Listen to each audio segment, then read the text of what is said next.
Hello everyone, संकलन में आप लोगों का बहुत बहुत स्वागत है। तो आज अपन बात करेंगे करौली दंगों की, जो राजस्थान में हुए थे रिसेंटली। अपने जो रामनवमी गई है उस वाले दिन जो करौली में दंगे हुए थे, बहुत ज़्यादा, मतलब बहुत ही बड़े लेवल पे दंगे हुए थे। वहाँ पर घरों की जो छत होती है वहाँ पर बहुत ही, मतलब क्या बताएं कि 2 से 3 टन तो वहाँ पर पत्थर पत्थर ही मिले हैं, पत्थर फेंकने के लिए। जो वहाँ पर रैली निकल रही थी रामनवमी के दौरान, उस रैली पर पत्थर फेंकने के लिए घरों में पत्थर जमा किए गए थे। तो ये सब वहाँ पर हालात थे, आप लोगों ने देखा होगा। तो अब उनके ऊपर बात करते हैं कि अपने राजस्थान में तो सीएम साहब हैं अपने अशोक गहलोत जी, इनकी सरकार है, कांग्रेस की सरकार है राजस्थान में। लेकिन यूपी और एमपी की बात करते हैं अपन। यूपी और एमपी में बीजेपी शासित प्रदेश है, यानी यहाँ पर बीजेपी की गवर्नमेंट है। तो यहाँ पर क्या हो रहा है कि जो दंगे हो रहे हैं, जो दंगाई है, उनके घरों को तोड़ा जा रहा है, यानी वहाँ पर बुलडोजर चल रहा है। बुलडोजर बाबा को आप सब लोग जानते होंगे, योगी जी को बोला जा रहा है फिलहाल चुनाव जीतने के बाद से कि उनको बुलडोजर बाबा बोला जा रहा है। और उनके नक्शे कदम पर चल रहे हैं एमपी में, यानी मध्य प्रदेश में भी वही चीज़ें हो रही हैं कि जो भी दंगाई है या जो भी सरकारी संपत्ति को नुकसान पहुंचा रहा है, जिनके संदिग्ध हो जाते हैं या जिनकी पहचान हो जाती है, उनके घरों पर बुलडोजर चल रहा है। तो उसको लेकर गहलोत जी ने, गवर्नमेंट का नाम है गहलोत जी ने, बड़ी ही, क्या बताएं कि अगर इनके पास हथियार वथियार होते तो वो भी ये चला देते। किस प्रकार से गुस्सा थे, इन्होंने एकदम से भर भर के लताड़ा है गवर्नमेंट को। यानी सेंट्रल गवर्नमेंट की बात कर रहे हैं अपन, या फिर सेंट्रल गवर्नमेंट की बात कर रहे हैं, और साथ साथ में यूपी और एमपी गवर्नमेंट को भी इन्होंने लताड़ा है एकदम से। मतलब बहुत ही बड़े तरीके से हमला बोला है। इन्होंने कहा है कि गलत है उपद्रवियों के घरों पर बुलडोजर चलवाना, यानी जो उपद्रवी हैं उनके घरों पर बुलडोजर चलवाना सरासर गलत है। कहा कि जो ये अधिकारी है भाई, पीएम और सीएम को भी नहीं है, और क्या हम करौली में भी बुलडोजर चलवा दें? यानी जो करौली दंगे होते हैं वहां पर जो दंगाई है उनके घरों में भी हम बुलडोजर चलवा दें, ऐसा गहलोत जी ने बोला है।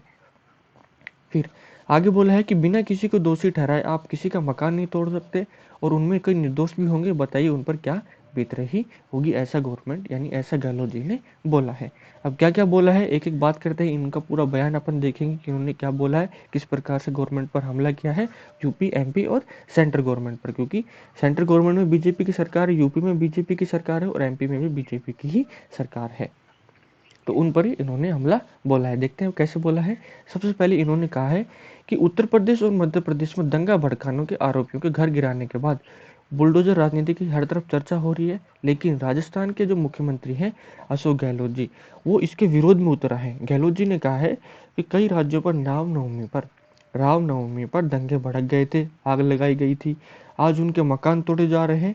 तो आप बताइए कि आपको यह अधिकार किसने दिया? ऐसा उन्होंने बोला है कि भाई आप लोगों के घरों को जो दंगाई है, सॉरी लोग नहीं बोलूँगा, जो दंगाई है उनके घरों को तोड़ रहे हैं, तो आपको उनके घर तोड़ने का अधिकार कैसे, किसने दिया है, ये बताया गया, ये बोला है अपने गहलोत जी ने। यह अधिकार तो मुख्यमंत्री और प्रधानमंत्री के पास भी नहीं होता कि आप बिना कोई तफ्तीश किए या ना बिना कोई जांच पड़ताल किए और बिना किसी को दोषी ठहराए आप किसी का मकान तोड़ दो। उनमें कई निर्दोष भी होंगे, और आप बताइए कि क्या बीती होगी उन पर। उन्होंने कहा है कि भाई सब लोग तो दोषी नहीं हो सकते, कुछ निर्दोष भी होंगे, तो आप उनके मकान भी तोड़ रहे हैं, तो आप लोग बताइए कि उन लोगों पर क्या बीत रही होगी। ऐसा उन्होंने बोला है।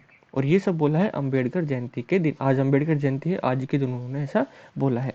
फिर आगे बोला है कि जिनके घर टूटे हैं उन पर क्या बीत रही होगी। गहलोत जयपुर में अंबेडकर जयंती पर आयोजित समारोह में बोल रहे थे। उन्होंने कहा कि एक तरफ तो हम कह रहे हैं कि करौली में निर्दोष लोग पकड़े जा रहे हैं, क्या राजस्थान सरकार करौली मामले में अरेस्ट हुए लोगों के घरों पर जाकर केवल इस आधार पर बुलडोजर चलवा दे कि वो अरेस्ट हो गए हैं?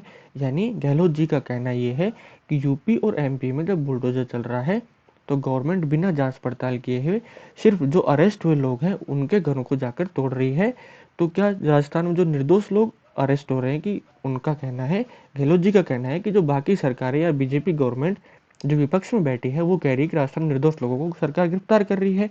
तो इनका कहना है कि जो निर्दोष लोग गिरफ्तार हुए हैं, क्या भाई हम उनके घरों पर जाकर बुलडोजर चला दें? भी बताया गया है कि किस आधार पर बुलडोजर चला दे कि वे अरेस्ट हो गए हैं, मकानों को ध्वस्त करने से उन पर क्या बीत रही होगी। मैं रात को टीवी देख रहा था, वे गरीब लोग थे, रो रहे थे, यह अधिकार किसी को नहीं है, यानी उनके घर तोड़ने का अधिकार किसी को नहीं है। फिर बताया गया है कि आज जो खुश हो रहे हैं, यानी आज इस घटना से जो खुश हो रहे हैं कि बुलडोजर टूट रहा है, सॉरी चल रहा है, जो उपद्रवी हैं उनके घरों को तोड़ा जा रहा है, उन्हें भी भुगतना पड़ेगा। गहलोत जी ने कहा कि केवल आरोप के आधार पर किसी के मकान को तोड़ने का अधिकार किसी के पास नहीं है, ये अधिकार कानून के पास है। कानून अपना काम करे, उसके मुताबिक आप काम करो, कोई दिक्कत नहीं है। कानून का राज नहीं रहेगा तो सबको भुगतान या सबको भुगतना पड़ेगा एक ना एक दिन, यानी सबका नंबर आएगा, ऐसा उन्होंने बोला है। आज जो खुश हो रहे हैं ना, हो सकता है कि उनको भी भुगतना पड़े। कानून की, संविधान की धज्जियां उड़ाई जा रही हैं, लोकतंत्र को ही खतरे में डाल दिया है, जुडिशरी दबाव में है, ईडी सीबीआई के छापे पड़ रहे हैं। क्या हो रहा है देश के अंदर, देशवासियों, नौजवानों को समझना पड़ेगा कि देश किस दिशा में जा रहा है, अन्यथा वे आने वाले जमाने में भुगतेंगे। यानी सीधा सीधा इन्होंने बीजेपी गवर्नमेंट, चाहे वो सेंटर में हो या किसी भी राज्य में, स्टेट में हो, वहां पर उन्होंने सीधा सीधा बीजेपी गवर्नमेंट पर निशाना साधा है कि बीजेपी गवर्नमेंट लोकतंत्र की धज्जियां उड़ा रही है, लोकतंत्र का, संविधान का बिल्कुल भी पालन नहीं हो रहा है। और बीजेपी गवर्नमेंट के ही कारण जुडिशरी, यानी जो अपने जजमेंटल सोसाइटी यानी जज हैं, वो भी उनके दबाव में आकर काम कर रहे हैं, ईडी भी उनके दबाव में आकर काम कर रही है और सीबीआई की उनके दबाव में आकर ही छापे डाल रही है। ये सब गवर्नमेंट, ये सब गहलोत जी ने बोला है। फिर आगे बात करते हैं। आगे उन्होंने फिर से हमला किया, यानी वहां पर रुके नहीं, वो लगातार हमला किए ही जा रहे हैं। हमला किस तौर पर, यानी जबानी रूप में बात कर रहा हूँ मैं, पत्थर और बंदूक लेके हमले की बात नहीं हो रही है। फिर बताया कि बीजेपी के लोग अंबेडकर की बात करते हैं, यानी अंबेडकर जी हैं जिन्होंने संविधान का निर्माण किया है, सब लोगों को पता होगा, आज उनकी जयंती भी है। जिंदगी में अंबेडकर को माना नहीं, कभी स्वीकार नहीं किया, गांधी जी को चुरा रहे हैं। सरदार पटेल ने तो आरएसएस, जो राष्ट्रीय स्वयंसेवक संघ है, उस पर भी प्रतिबंध लगाया था, लेकिन आज उनकी मूर्ति लगा रहे हैं। ऐसा अशोक गहलोत जी ने बीजेपी गवर्नमेंट की निशाना साधते हुए कहा है। फिर यहीं पर ही नहीं रुके, फिर उन्होंने कहा है कि बीजेपी के लोग अंबेडकर की तो बात करते हैं, लेकिन जिंदगी में कभी अंबेडकर को नहीं माना है, कभी स्वीकार नहीं किया है, गांधी जी को चुरा रहे हैं। सरदार पटेल ने आरएसएस पर प्रतिबंध लगाया था, लेकिन आज उनकी मूर्ति लगा रहे हैं। आज अंबेडकर जयंती मना रहे हैं। चुनाव जीतने के लिए ये लोग हथकंडे भी अपना रहे हैं। इनके हथकंडों को अगर देश नहीं समझा तो एक न एक दिन सबको भुगतना पड़ेगा। गहलोत ने कहा है, यानी गहलोत जी ने कहा है कि हमारे संविधान को पूरी दुनिया सम्मान से देखती है, संविधान की मूल भावना की पूरी दुनिया कदर करती है, और बीजेपी वाले इसकी धज्जियां उड़ा रहे हैं। यहाँ पर इन्होंने सीधा सीधा बीजेपी पर निशाना साधा है। खाली दिखावे के लिए अंबेडकर का नाम लेते हैं। हमें चिंता लगी रहती है कि समय रहते हमने माकूल जवाब नहीं दिया तो एक न एक दिन सबको भुगतना पड़ेगा। तो ये पूरा बयान था जो अशोक गहलोत जी ने बीजेपी पर हमला किया। आज अंबेडकर जयंती के दिन उन्होंने ये सब बोला है। और फिर मैं एक बात की और बात करता हूँ, एक छोटी सी चीज़ है, मैं भी अपने जो सीएम साहब है राजस्थान के, गहलोत जी, उनको याद दिला देता हूँ कि आपने किसानों को कर्ज माफ़ी का वादा किया था कि अगर हम चुनाव जीते हैं तो 10 दिन के अंदर अंदर, राहुल गांधी जी ने बोला था कि 10 दिन के अंदर अंदर हम किसानों के कर्ज माफ़ कर देंगे, लेकिन आज 3 साल से ज़्यादा हो गए हैं सरकार को, किसानों का वो कर्ज माफ़ नहीं हुआ है। और इसी वादे के दम पर राजस्थान में कांग्रेस की सरकार वापस पे आई थी, लोगों ने उनको चुनाव जिताया था। ठीक है, तो ये था अपना पूरा लेक्चर। अगर आपको अच्छा लग रहा है तो लाइक कीजिए, अपने दोस्तों के साथ शेयर भी कीजिए, और कमेंट करके ज़रूर बताना है कि आप लोग, जो बुलडोजर राजनीति अपने देश में फिलहाल हो रही है, यानी एक तरफ तो बुलडोजर चलाया जा रहा है, उपद्रवियों के मकानों पर उनको तोड़ा जा रहा है, और एक तरफ उनके पक्ष में बोला जा रहा है, आप क्या सोचते हैं इसके बारे में वो भी आपको कमेंट करके ज़रूर बताना है।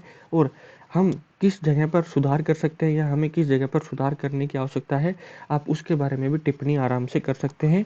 कोई किसी को हेट नहीं फैलाएगा, ना किसी का हेट कमेंट करना है किसी कम्युनिटी के खिलाफ। बस आपको एकदम अच्छे तरीके से कमेंट करना है, लिखना है कि आप इन सब चीज़ों के बारे में, जो राजनीति हो रही है बुलडोजर पर, उस पर क्या सोचते हैं।